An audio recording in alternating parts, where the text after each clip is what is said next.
에베소서 4장 1절부터 6절 말씀 우리 한 절씩 교독하시고 우리 마지막 절은 우리 다 함께 합독하시겠습니다. 그러므로 주 안에서 갇힌 내가 너희를 권하노니 너희가 부르심을 입은 부름에 합당하게 행하여 모든 겸손과 온유로 하고 오래 참음으로 사랑 가운데서 서로 용납하고 평안에 매는 줄로 성령의 하나 되게 하신 것을 힘써 지키라. 몸이 하나요 성령이 하나이니 이와 같이 너희가 부르심의 한 소망 안에서 부르심을 입었느니라. 주도 하나이요 믿음도 하나이요 세례도 하나이요 하나님도 하나이시니 곧 만유의 아버지시라. 만유 위에 계시고 만유를 통일하시고 만유 가운데 계시도다. 아멘. 제가 얼마 전에 소셜 네트워크에 제 지인 목사님이 올린 그 동영상을 제가 보았습니다. 한 300명 정도 되는 성가대가 함께 할렐루야, 여러분 잘 아시는 찬양이죠. 그 할렐루야를 부르는 그것을 제가 보고 와, 정말 참 감동했어요. 다 다양한 그런 목소리를 가지고 있는 자들이 함께 그 한 곡을 멋지게 불러낼 때에 그 감동은 이루 말할 수 없습니다. 사실 이 중창이나 합창은 이 독창이 가지고 있지 않은 그런 아름다움을 가지고 있죠. 그런데 이렇게 이 중창이나 합창은 쉽지만은 않습니다. 아까 제가 말씀드렸던 것처럼 자기 혼자의 목소리가 아니라 다양한 그런 목소리가 함께 어우러져야 되기 때문에 그것이 참 어렵습니다. 여러 명이 부르지만 한 곡을 부르기 때문에 그 안에서 우리가 지휘자의 지시도 따라야 하고 또한 우리가 박자도 잘 맞춰야 하고 또 우리가 맡은 파트를 다른 파트와 함께 우리가 잘 듣고 조화롭게 그렇게 불러야 합니다. 사실 아무리 실력자가 그 안에 있어도 물론 이제 실력자가 있으면 아름다운 소리가 당연히 나오죠. 그런데 아무리 실력자가 그 안에 있다 할지라도 뭐 한두 사람이 그 안에서 박자를 막 틀리게 막 부른다든지 아니면은 막 혼자 막 목소리를 굉장히 막 괴성을 지르면서 부르면 아무리 그것이 좋은 곡이고 또 그 유명한 합창단이라 할지라도 이 곡은 듣기 싫은 그런 연주가 되고 맙니다. 여러분, 하나님이 세우신 이 교회도 우리가 굳이 음악에 비유를 하자면 독창이 아니라 중창 혹은 이 합창과도 같은 것입니다. 다양한 사람들이 이곳에 모여 있습니다. 다양한 사람들이 함께 모여서 우리가 공동체를 이루어서 신앙생활을 합니다. 우리가 이 교회라는 것을 우리가 떠올릴 때에 우리가 흔히들 이렇게 건물을 떠올리기가 쉽습니다. 사실 우리가 건물을 보고 우리가 교회다라고 분명히 이야기합니다. 그것이 맞지만 이 교회는 바로 그리스도를 믿는 자들이 함께 모여서 공동체를 이룬 곳입니다. 그렇기 때문에 여러분 한 명 한 명이 다 교회인 것이죠. 이런 교회는 어떤 표현을 쓰냐 할 때 하나님의 부르심을 입은 자들이 모인 곳이다 라고 이야기를 합니다. 이 지상교회는 세상에 존재를 합니다. 이 지상교회는 우리가 눈으로 볼 수 있게 세상에 존재를 하지만 이 가운데에 우리는 이 세상과는 구분되어서 우리가 거룩함으로 부르심을 입은 그 존재들이 이곳에 함께 모여서 신앙생활을 하고 있습니다. 바울은 그래서 오늘 본문의 1절 말씀에 이런 이야기를 하고 있습니다. 그러므로 주 안에서 갇힌 내가 너희를 권하노니 너희가 부르심을 입은 부름에 합당하게 행하여 라고 이야기를 합니다. 이들은 부르심을 받은 자라고 이야기하고 그 부르심을 받은 그 부름에 합당하게 행하라 이야기를 합니다. 여기서 이 합당하게 라고 사용된 이 단어는 우리가 기준을 가지고 기준을 정하고 라고 그렇게 이야기를 하고 있습니다. 이것은 부르심을 받은 이 공동체로 우리가 모였을 때에 분명히 기준을 세워서 그것에 대해서 행하라 라고 이야기를 하고 있는 것이에요. 이것은 그냥 되는 것이 아닙니다. 분명한 기준이 필요하고 그의 노력이 필요한 것을 이야기를 하고 있는 것입니다. 여러분, 지금 저와 여러분들이 살아가는 이 시대를 이렇게 표현하면 여러분들이 공감하실지 모르겠습니다. 말씀의 홍수의 시대, 그러나 훈련과 실천의 부족의 시대. 여러분 공감하십니까? 사실 전 세계에 다양한 교회가 있고 또 그 안에는 유명한 목회자들이 있습니다. 정말 제가 들어봐도 탁월한 그런 설교들이 막 울려 퍼집니다. 그것을 우리는 직접 가지 않아도 온라인이나 책을 통하여서도 우리는 접할 수 있죠. 이것을 보면 우리는 분명 말씀의 홍수의 시대에 살고 있는 것이 분명합니다. 그런데 우리가 교회 안 그리고 여러분들의 삶을 한번 볼 때에 과연 그 말씀의 홍수 시대를 살아가는데 우리가 그 안에서 훈련하고 실천하는 모습은 어떤가 하는 것입니다. 여러분 스스로에게 또 교회를 바라볼 때 여러분들은 어떠한 그 결론을 내리겠습니까? 물론 그 가운데 열심히 훈련하고 실천하시는 분들이 있지만 분명 우리가 이 말씀의 홍수의 시대에 살아가지만 반대로 우리는 훈련과 실천의 부족의 시대에서 우리는 살아가고 있습니다. 이 바울은 분명하게 오늘 이 본문 가운데 이렇게 얘기합니다. 우리가 각자의 삶을 살거나 우리가 공동체로 모였을 때에 분명히 우리는 그 기준을 세우고 그 가운데 훈련하고 실천하면서 나아가야 함을 이야기를 하고 있습니다. 그것이 바로 그리스도 안에서 우리가 부르심을 입은 부름에 합당한 자들의 모습이라는 것이에요. 그래서 그리스도인은 우리가 듣는 것, 말하는 것만 있는 것이 아니라 그 안에서 실천이 있는, 그 안에서 일치가 되는 그런 삶을 살아야 한다는 것입니다. 오늘 이 본문에서는 바로 우리 이 공동체로 모였을 때, 이 교회로 모였을 때에 우리가 어떤 것을 기억하며 또 어떤 것을 행하며 나아가야 하는가라는 그 부분에서 세 가지 부분을 우리가 함께 본문을 통해서 보기를 원합니다. 첫 번째로는 부르심을 입은 자들이 지켜야 할 덕목이 있음을 이야기를 하고 있습니다. 본문 2절 말씀 보시면 모든 겸손과 온유로 하고 오래 참음으로 사랑 가운데서 서로 용납하고 라고 이렇게 이야기를 하고 있습니다. 이 가운데 네 단어가 나옵니다. 겸손, 온유, 오래 참음, 서로 용납. 이것은 사실 부름을 받은 그 부름받은 자의 삶에, 개인의 삶에서 우리는 이것을 훈련하고 또 실천하면서 살아가야 합니다. 그런데 여러분들이 이 단어들의 공통점을 보시면 이것은 자기 개인만을 위한 것이 아니라 타인과 연결되어 있는 것을 여러분들이 보실 수 있을 것입니다. 이 겸손, 온유, 오래 참음, 서로 용납은 우리가 타인에게 적용하여서 우리가 훈련하고 실천해야 하는 그러한 덕목이라는 것입니다. 먼저는 우리가 겸손에 대한 그 부분을 함께 보실 텐데, 이 겸손은 우리가 자신의 부족함과 그리고 자신의 어떤 무가치함을 깨닫고 우리가 남을 자신보다 낮게 여기는 그 행위를 이야기를 하고 있습니다.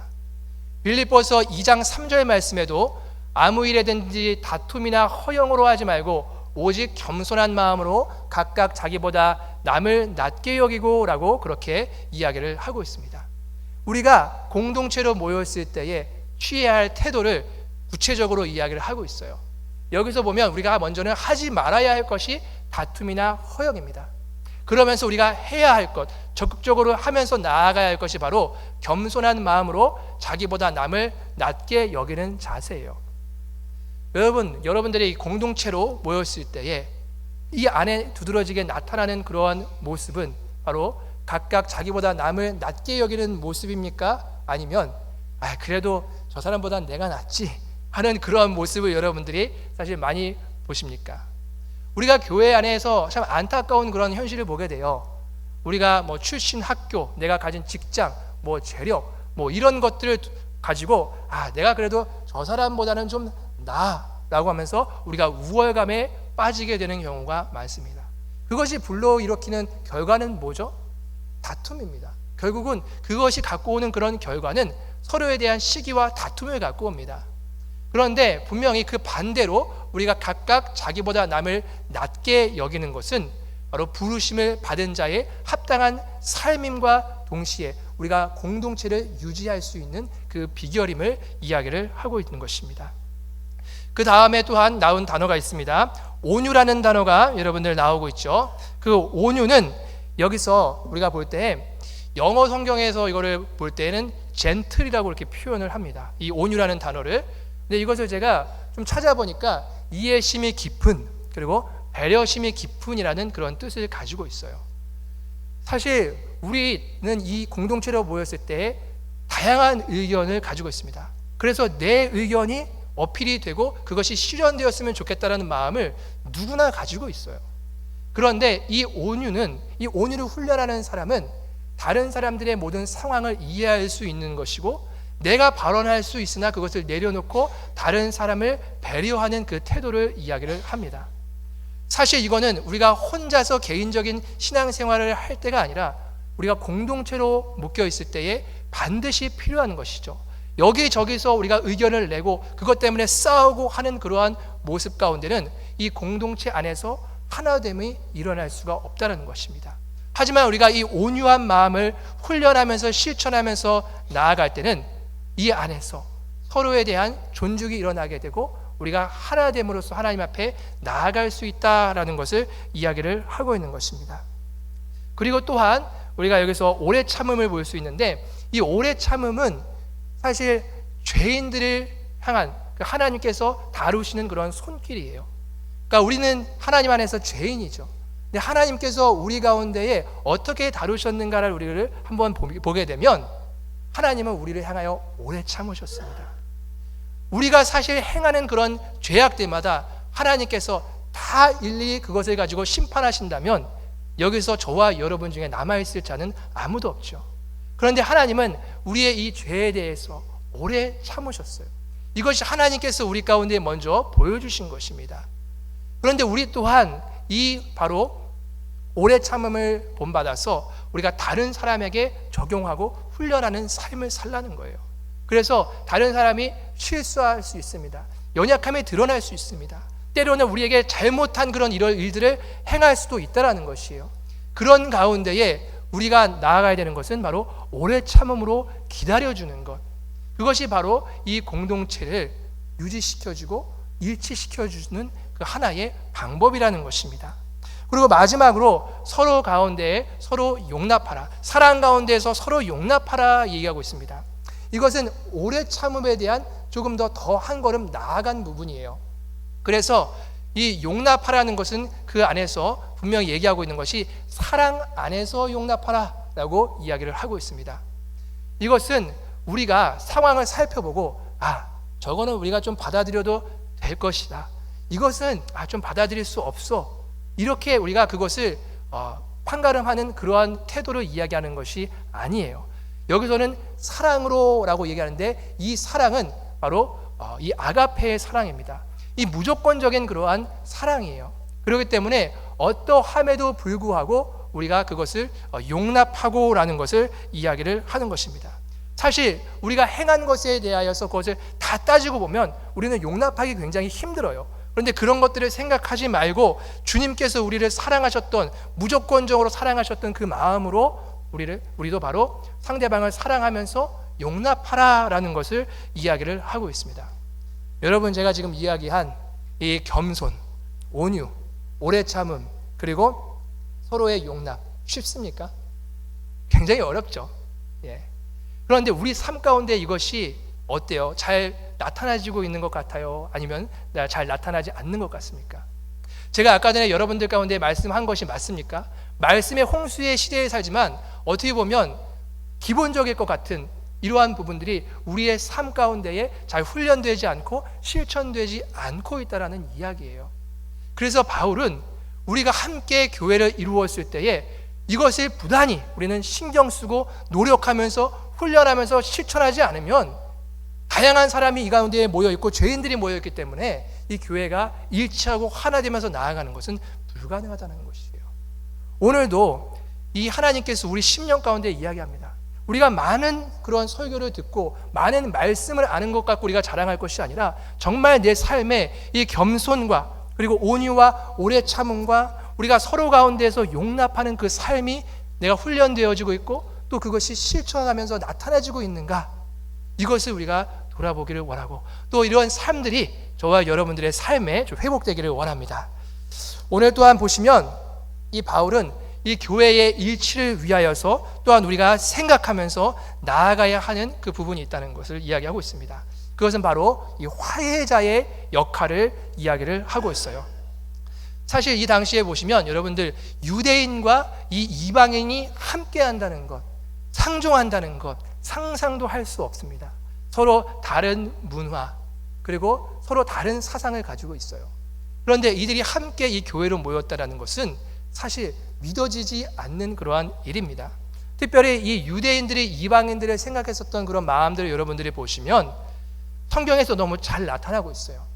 자신들의 그 선민의식과 특권의식으로 말미암아 이방인들을 생각할 때에 훨씬 나는 저 사람보다 우월해 그러면서 잘 상종하지 않고 이 사마리아인 같은 경우는 아예 개취급을 했던 그런 모습을 우리가 볼 수 있습니다. 이것이 바로 유대인들이 보여줬던 모습이고 유대인과 이방인들이 함께 할 수 없는 그러한 모습입니다. 그런데 에베소서 3장 6절은 어떻게 이야기를 하고 있냐면 이방인들이 복음으로 말미암아 그리스도 예수 안에서 함께 후사가 되고 함께 지체가 되고 함께 약속에 참여하는 자가 됨이라라고 얘기합니다. 도무지 유대인의 생각으로는 일어날 수 없는 일이 복음으로 말미암아 일어났다라는 것을 이야기하면서 그리스도 예수 안에서 함께 이제는 후사가 되었고 함께 지체가 되었고 함께 약속에 참여하는 자가 되었다라고 그렇게 이야기합니다. 복음이 바로 이것을 가능하게 하였다라는 것을 이야기를 하고 있습니다. 십자가에서 그리스도께서 이루신 일은 우리를 죄 가운데에서 건지셔서 생명으로 옮겨 놓으신 그 일을 하셨습니다. 그런데 뿐만 아니라 바로 우리는 하나님과 우리는 죄인이기 때문에 원수가 되었던 자입니다. 함께 도무지 할 수 없는 그러한 상황이었다고 합니다. 그런데 그 가운데에 이 예수님께서 십자가에서 이루신 일은 바로 이 화해라는 것이에요.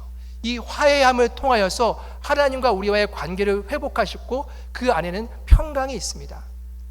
그것을 또한 하나님께서 우리 가운데에 그렇게 그것을 기억하면서 나아갈 것을 명하고 있는데 이것은 하나님께서 이 예수 그리스도를 통해서 우리에게 이루신 그 일뿐만이 아니에요.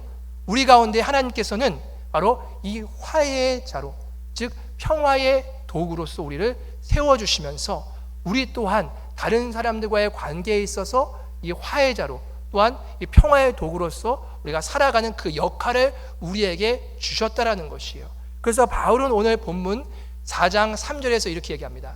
평안에 매는 줄로 성령에 하나 되게 하신 것을 힘써 지키라 라고 그렇게 이야기를 하고 있어요.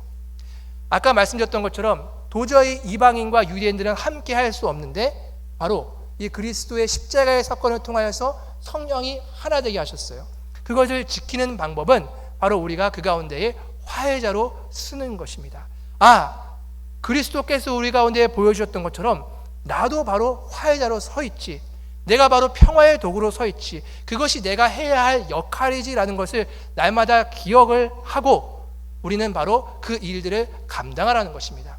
여기서 매는 줄은 우리가 그렇게 평안의 그런 마음을 가지고 이 화해의 역할을 우리가 감당하면서 나아갈 때에 그 안에는 사랑의 힘으로 말미암아 결속력 있는 그런 공동체가 되게 된다는 것이에요. 그래서 바로 이 평안에 매는 줄로 바로 성령께서 우리에게 하나 되게 하신, 어떻게 보면 하나 되어서 나갈 수 없지만 우리가 그 안에서의 역할을 분명히 기억하고 그것을 힘써 지키라라고 이야기를 하고 있습니다. 예수님께서 이방인들에게 하신 일이 에베소서 2장 14절에도 나타납니다. 그는 우리의 화평이신지라 둘로 하나를 만드사 중간에 막힌 담을 허시고 함께 할 수 없는 이방인과 유대인 그 가운데에서 이 화평의 자로서 중간에 그 막힌 담을 허신 그 자로 예수님을 소개하는 것이죠. 우리는 그 예수님을 닮아서 바로 이 화평의 직분을 우리의 삶에서 실천하며 공동체로 함께 모였을 때 우리는 그것을 부단히 노력하면서 나아가라라는 것입니다. 바로 이것은 우리가 한 몸, 이 교회로 부르신 우리 가운데에 해당되는 그런 말인데 바로 에베소서 4장 16절에 이런 이야기를 하고 있습니다. 그에게서 온몸이 각 마디를 통하여서 도움을 입음으로 연락하고 상합하여 각 지체의 분량대로 역사하여 그 몸을 자라게 하며 사랑 안에서 스스로 세우느니라 라고 이야기를 하고 있어요. 이 교회를 그리스도의 몸이라고 그렇게 빗대어서 이야기하면서 우리 각 지체가 그 몸으로서 존재하는데 그 안에서 연락하고 상합하여라는 이 부분이 너무나도 우리에게는 중요합니다. 유기적인 그런 관계임을 이야기를 하고 있어요. 서로 우리가 각 맡은 그 분량이 있는데 그것을 감당하면서 나아가지만 때로는 우리가 돌아볼 때에 연약한 지체들이 분명히 이 안에 존재를 합니다. 넘어지고 고통 가운데 있는 자들이 분명히 이 가운데 존재한다는 이야기예요. 그 가운데 우리는 같이 함께 묶여있는 존재로서 또한 우리가 함께 그것을 회복해야 하는 존재로서 그 역할을 감당하면서 우리가 함께 사랑 안에서 세우며 나아가는 것이 바로 이 교회의 모습이라는 것을 이야기를 하고 있는 것입니다. 고린도전서 7장 15절에 이렇게 이야기를 하고 있어요. 혹 믿지 아니하는 자가 갈라지거든 갈리게 하라. 형제나 자매나 이런 일에 구속받을 것이 없느니라 라고 얘기하면서 그러나 하나님은 화평 중에서 너희를 부르셨느니라 라고 얘기합니다. 하나님을 믿지 않는 자들은 그 안에서 갈라져도 그냥 갈라지게 하라는 것이요. 거기에는 이 사람들이 구속받지 않습니다. 왜냐하면 바로 하나님을 믿고 하나님을 따르는 존재들이 아니기 때문에 그의 통치함 아래 없는 삶을 살기 때문에 그래요. 그런데 부르심을 받은 우리, 즉 이 교회는 하나님께서 화평으로 부르셨기 때문에 우리가 이 안에서 이 화해자의 역할을 부단히 우리가 노력하고 감당하면서 우리가 감당해야 하는 것을 이야기를 해주고 있는 것이에요. 여러분들은 이 교회 안에서 바로 이 하나님께서 예수 그리스도를 통해서 우리에게 보여주셨던 그 화해의 직분을 따라서 화해자로 여러분들이 서 계십니까? 사람들 사이에서 여러분들이 이 화해의 직분을 감당하고 또한 이 평화의 도구로서 하나님 안에서 여러분들이 사용되어져 가며 지금 살아가십니까? 이 부분들이 우리가 교회 안에서 공동체로 묶여 있을 때 우리 안에서 회복해야 합니다. 부단히 노력해야 합니다. 우리의 주신 역할을 가지고 우리가 늘 기억하면서 나아갈 수 있는 저와 여러분이 되시기를 주님의 이름으로 축원합니다. 마지막으로 바울은 공통점을 바라보라라는 부분을 통해서 이 교회의 하나됨을 이야기를 하고 있습니다.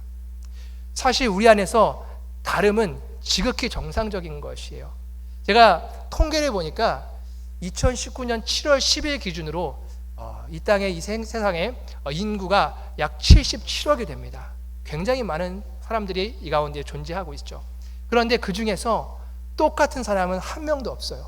그러니까 다름이 정상적인 것이에요. 이런 관점으로 볼 때 우리는 조금 다름에 대해서 우리는 너그러워져야 합니다.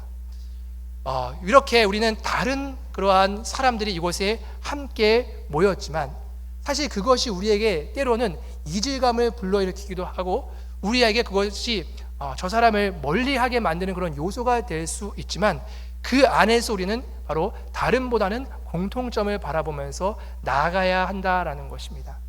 제가 예전에 신학교에서 공부를 할 때 중고 물품을 좀 구입하기 위하여서 좀 먼 거리를 갔어요. 인디애나를 이제 가서 그곳에서 한 형제를 만났습니다. 물건을 사기 위해서 만났는데 그 친구는 이집트 사람이었어요. 근데 함께 이렇게 대화를 하는 가운데에 제가 신학교를 다니는 것을 그 친구가 알게 되었고 본인도 크리스찬이라고 이렇게 밝혔습니다. 근데 잠시 대화를 했는데 이 친구가 이제 저녁 시간이 가까웠는데 자신의 집으로 들어오라는 거예요. 그러면서 너무 따뜻하게 맞아주면서 갖고 있는 그 음식들을 막 준비해서 저에게 대접해줘요. 전혀 사실 이 친구를 저는 알지 못합니다. 이 중고 물품 하나 사려고 이 친구를 만났어요. 그런데 이 친구가 저에게 해준 것은 집 안으로 들여들어서 바로 맛있는 그 음식들을 준비해서 저에게 내주는 것이에요. 저는 한편으로는 약간 좀 의아했어요. 이것을 받아도 되나? 그래서 제가 이 친구한테 정말 감사하다는, 정말 따뜻한 이런 환영과 대접에 감사하다는 그런 표현을 했더니 이 친구가 저한테 딱 한마디 합니다. 자기가 이렇게 하는 것은 because you are a man of God, 이 이야기를 하는 거예요. 사실 이 친구와 저는 인종도 다르고 언어도 다르고 뭐 공통된 점들이 그렇게 없습니다. 그런데 제가 하나님의 사람이라는 그 이유로 저를 집 안으로 들이고 저에게 그렇게 대접하면서 따뜻한 음식을 마련해 준 것이에요. 제가 그것이 그때는 너무나도 큰 감동이었어요. 왜냐하면 그러한 시각으로 저를 바라봐주고 이렇게 대접해 준 사람은 처음이었기 때문에 그렇습니다. 분명히 우리 안에는 다름이 있습니다. 그런데 바로 이 안에서 이 친구는 우리는 하나님의 사람이라는 그 공동점을 가지고 저에게 이렇게 다가오는 것이죠. 오늘 본문에서도 무엇을 이야기를 하고 있습니까? 4절부터 6절에 연속으로 우리가 하나님의 그 교회 안에서 공통된 점들을 이야기를 하고 있는 것을 저희는 볼 수 있습니다. 오늘 본문 보시면 몸이 하나요 성령이 하나이고 이와 같이 너희가 부르심의 한 소망 안에서 부르심을 입었나니 주도 하나이요 믿음도 하나이요 세례도 하나이다 라고 그렇게 이야기를 하고 있어요. 다른 자들이 모였지만 바로 이 믿는 자들에게는 이것이 공통이라는 것이요. 먼저는 우리가 그리스도의 몸으로서 우리는 부르심을 입었기 때문에 우리는 각 지체로서 한 몸이라는 것입니다. 그리고 이 믿는 자 안에는 우리는 다 성령이 내주하십니다. 제 안에 있는 성령이 여러분들 안에도 계시고 제게 능력을 행하시는 성령이 여러분들의 삶에도 능력을 행하신다는 것입니다. 또한 우리는 이 교회 안에 모인 그 목적이 무엇이죠? 하나님의 영광을 위하여서 우리는 모였습니다. 그렇기 때문에 우리는 그 소망 안에서 함께하는 한 목적을 향하여서 달려가는 그런 자들이라는 것을 이야기를 하고 있습니다. 우리가 이렇게 볼 거는 주도 하나요 얘기하는데 사실 우리는 세상에 살 때는 우리 각자가 우리의 주인이었어요. 그렇기 때문에 주인이 다 여러분들이었기 때문에 다 다릅니다. 그런데 우리가 이제 하나님의 사람으로서 부르심을 입은 후에는 우리의 주인은 하나입니다. 바로 그리스도시죠. 우리가 그리스도를 바라보고 따라가는 그런 존재입니다. 그렇기 때문에 우리는 그 한 주인 아래에서 통치를 받는 인생이다라는 것입니다. 또한 우리가 고백한 믿음이 여러분이 다른 신들을 믿는 그런 믿음을 혹시 고백하신 건 아니죠? 우리는 똑같이 그 하나님을 믿는 그 믿음에 대한 고백이 우리 안에 있습니다. 그것을 통하여서 우리는 성부와 성자와 성령의 이름으로 우리는 세례를 받았다는 것이에요. 그렇기 때문에 우리는 이것들을 생각할 때에 다른 모습으로 이 교회에서 존재하지만 이 공통점들을 우리가 바라볼 수 있고 이것이 우리로 하여금 더 하나되며 일치의 삶으로 나아가게 한다라는 것을 이야기를 하고 있는 것입니다. 바울은 한층 더 나아가서 이 6절에 무엇을 얘기하느냐? 바로 하나님도 하나이시니 곧 만유의 아버지시라 라고 얘기하면서 만유 위에 계시고 만유를 통일하시고 만유 가운데 계시도다 얘기하면서 이렇게 전능하신 그 하나님, 위대하신 하나님을 우리는 한 아버지로서 우리는 모시고 있고 섬기고 있다라고 얘기합니다. 우리의 육신의 아버지는 다 다를 수 있지만 부르심을 받은 이 자들은 바로 이 한 하나님을 우리는 섬기고 있고 그 아래에서 우리는 통치함을 받고 있다는 것을 이야기를 하고 있는 것입니다. 여러분도 어떠세요? 이 공동체로 모였을 때에 여러분들 혹시 이런 것들을 생각합니까? 상대방을 볼 때 왜 이렇게 저렇게 나랑 안 맞아? 왜 저렇게 다를까? 라는 생각이 우리는 자연스럽게 들죠. 그 가운데에서 이 안에서 우리가 믿는 주도 하나고 하나님도 하나고 우리가 성령도 하나고 우리의 믿음의 고백도 하나고 이런 것들을 생각하면서 정말 내가 이 교회의 하나됨을 이루기 위해서 여러분들 노력하십니까? 이 노력이 우리 가운데 있어야 합니다. 우리가 다른 점보다는 이렇게 하나님께서 우리에게 묶어주신 그 공통된 부분들을 바라보면서 나아가는 그런 모습이 바로 우리 가운데에 있어야 하는 것입니다. 그래서 사실 하나님께서 부르신 이 공동체의 이상적인 모습은 바로 어떠한 모습인가? 시편 133편 1절에 이 모습이 나타나고 있어요. 형제가 연합하여 동거함이 어찌 그리 선하고 아름다운 거라고 얘기합니다. 여기서 이 형제라는 그 이야기를 하고 있을 때는 같은 목적을 향하여서 한 소망을 가지고 함께 가는 그 공동체를 이야기를 하고 있습니다. 더 나아가서는 이 안에서 평안과 그리고 그런 화해를 추구하며 살아가는 그 공동체의 모습을 이야기를 하고 있어요. 이러한 공동체의 모습, 이렇게 연합해 있는 공동체의 모습은 어찌 그리 아름답고 그리고 선한가라는 것을 표현하고 있는 것이에요. 그 모습이 마치 어떤 모습과 같는가? 바로 2절에서 머리에 있는 보배로운 기름이 수염, 곧 아론의 수염에 흘러서 그 옷깃까지 내림 같고라고 이야기를 합니다. 여기서 보배로운 기름을 이야기를 하고 있는데 이것은 구약에서 제사장들에게 기름을 부을 때 사용된 것이에요. 즉 성별된 그러한 거룩한 기름을 이야기를 하고 있습니다. 바로 이것이 그 곧 대제사장인 아론의 수염에 흘러서 옷깃까지 내림과 같고라는 이 표현은 이 하나님의 이 교회는 바로 이 땅 가운데 존재하지만 바로 이 거룩한 기름을 부음받은 그런 존재들로서 바로 구분된 존재, 거룩한 존재의 모습으로 나아가고 있다라는 것을 이야기를 해주고 있는 것이에요. 더 나아가서는 3절에 헐몬에 있으리 시온의 산들의 내림 같도다. 거기서 여호와께서 복을 명하셨나니 곧 영생이로다 얘기하고 있습니다. 이 헐몬산은 이스라엘에서 가장 높은 산이에요. 그런데 거기에서 내려오는 그 이슬이 모든 시온 산들에 내립니다. 즉 이 교회 안에는 이 성령님의 그 생명력과 능력이 여러분의 신분에 상관없이 계속적으로 공급되고 있는 곳이 바로 이 교회의 모습이라는 것이에요. 이 교회의 모습을 여러분들이 생각할 때에 너무나도 아름다운 그런 모습이죠. 그런데 이 아름다운 모습, 이 하나됨의 모습을 우리가 향하여서 나아갈 때는 이것은 쉽지 않다는 것을 분명히 이야기합니다. 이것은 현실적인 문제예요. 굉장히 프랙티컬한 부분이에요. 그렇기 때문에 오늘 이 말씀을 통하여서 여러분들이 들었던 것처럼 우리가 듣기만 하는 자들이 아니라 말만 하는 자들이 아니라 부단히 우리 삶에서 훈련하고 그리고 실천하는 자들로서 나아가야 된다는 것입니다.